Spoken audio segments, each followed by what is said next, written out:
The purpose of this video is to examine how enthalpy and entropy interact to determine spontaneity, and to consider how Gibbs free energy relates to equilibrium. Recall that both enthalpy and entropy are utilized to calculate Gibbs free energy, and if Gibbs free energy is negative, then a process will be spontaneous. A certain reaction is non-spontaneous at negative 25 degrees Celsius. The entropy change for the reaction is 95 joules per Kelvin. What can you conclude about the sign and magnitude of the standard enthalpy change for this reaction? And is the reaction reversible? Well, let's consider what we know from this process. We know delta G is equal to delta H minus T delta S. And we're told that this reaction is non-spontaneous at the current temperature. Well, if it's non-spontaneous, that tells us delta G is greater than 0. We've also been told that this particular process has a positive value for delta S. How can a process that is favored by entropy be non-spontaneous? Well, it must be disfavored by enthalpy. So is the process reversible? Yes, we've seen that reactions that have either positive values for delta H and delta S or negative values for delta H and delta S are reversible. Now we can use the reaction to dig a little deeper. I know that this reaction is non-spontaneous under the current conditions, so delta H minus T delta S must be greater than 0. With a little bit of algebra, I can see that delta H must be greater than T delta S. To solve, I can simply plug in the values from my equation. Delta H must be greater than 248 Kelvin, remember temperature must be in Kelvin, times 95 joules per Kelvin. When I multiply this, I find that delta H must be greater than positive 23.56 kilojoules. You'll notice that I've reported this value in kilojoules. The number I actually got was 23,560 joules, but our delta H values are normally reported in kilojoules, so I did this to be consistent. Let's take another look at a problem that uses delta G, delta H, and T delta S. Use Appendix C to estimate the boiling point of mercury. I'm going to start by writing an equation for this. Mercury boiling is Hg liquid going to Hg vapor. If we consider the process, well, delta H for this is positive because I have to put in energy to turn mercury liquid into mercury vapor. Delta S is also positive. So this is a reversible process. Above some temperature T, this process will be spontaneous. In other words, delta G will be less than 0. Below some temperature T, this process will be non-spontaneous and will have delta G that's positive. When delta G equals 0, this process will be in equilibrium with its reverse process. So all we need to do to find the temperature is find the point at which delta G equals 0. I used Appendix C to find some values for delta H and T delta S for this reaction, and I got that delta H is positive 60.83 kilojoules for products minus reactants, and I found that delta S is positive 97.49 joules per Kelvin. Again, we want to find the temperature at which delta G is equal to 0. So that's going to be set equal to delta H minus T delta S. I like to do algebra before I put in numbers, and so I'll find that T delta S is equal to delta H, and that T is equal to delta H divided by delta S, and I have 60.83 kilojoules divided by, I want to turn my entropy value into kilojoules per Kelvin, so I'll say 0.09749 kilojoules per Kelvin so that my units work out. When I do this, I find that temperature is equal to 624 Kelvin, which is about 351 degrees Celsius. According to Wikipedia, I'm off by about 5 degrees Celsius, but that's to be expected. Although I didn't draw it, each one of these values is under standard conditions. And although delta H and delta S standard are pretty constant even with temperature change, they do vary a bit.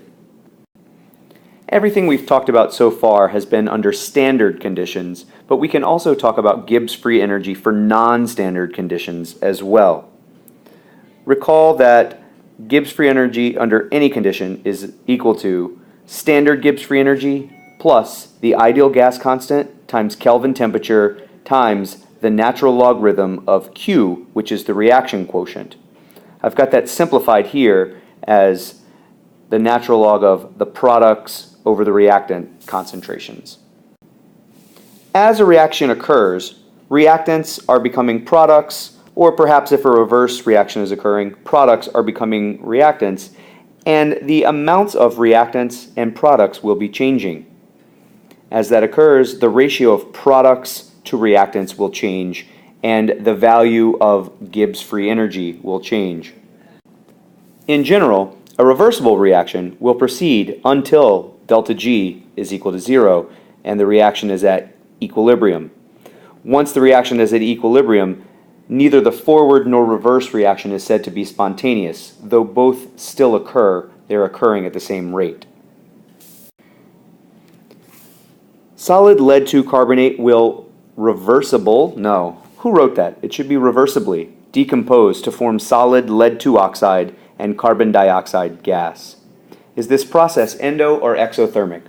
Pause the video and write an equation and attempt to answer A.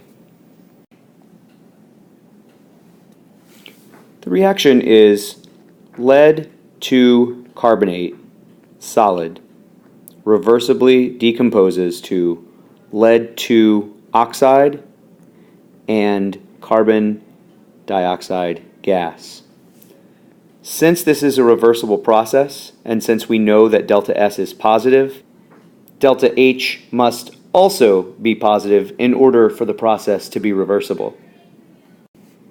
Part B asks us to use Appendix C to find the equilibrium pressure of carbon dioxide at 425 degrees Celsius. All right, this is a much more complicated process.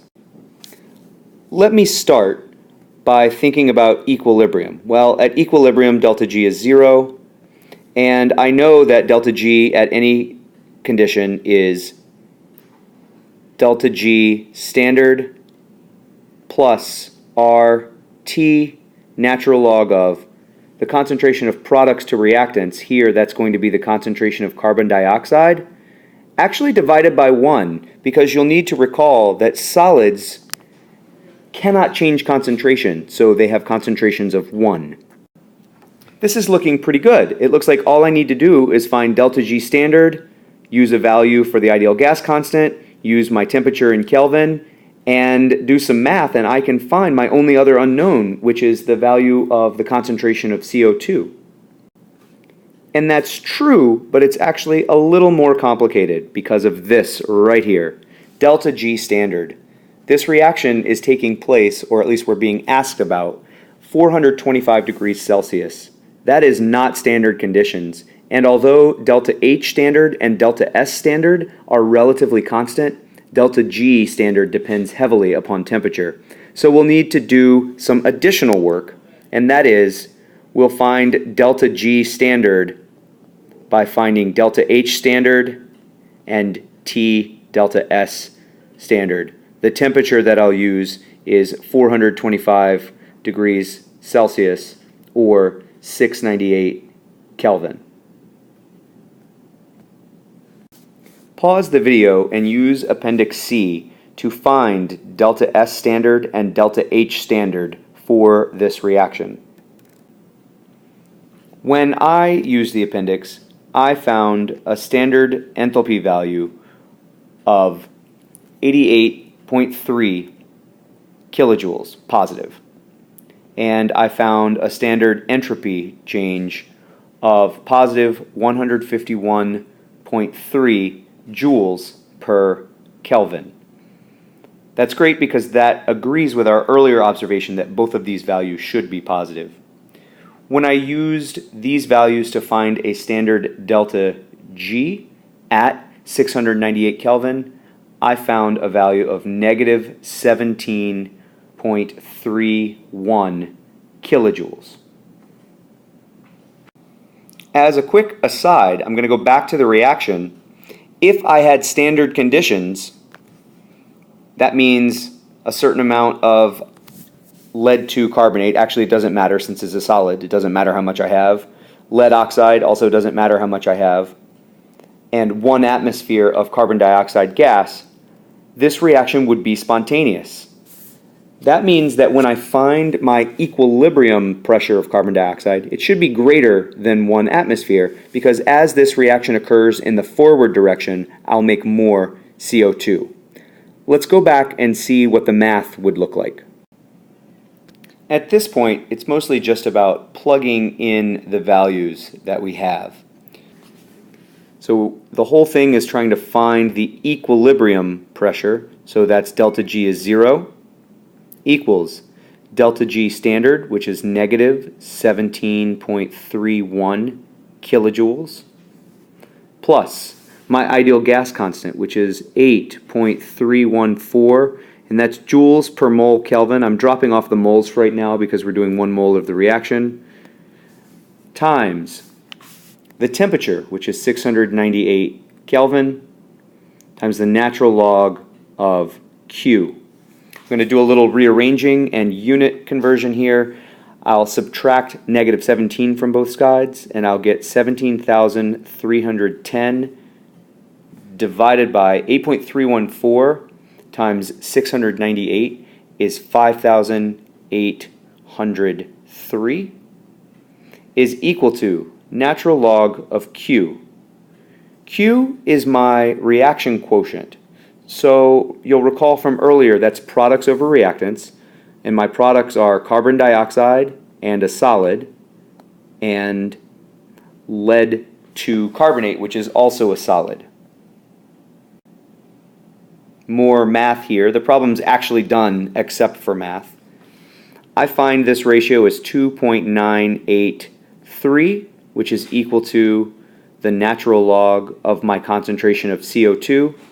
If you don't know, the way you undo a natural log is raise e to the power of both sides. That's a huge E. Sorry about that if you don't understand. Let me show you what that means. E to the 2.983 is equal to e to the natural log of concentration of CO2, which is the concentration of CO2.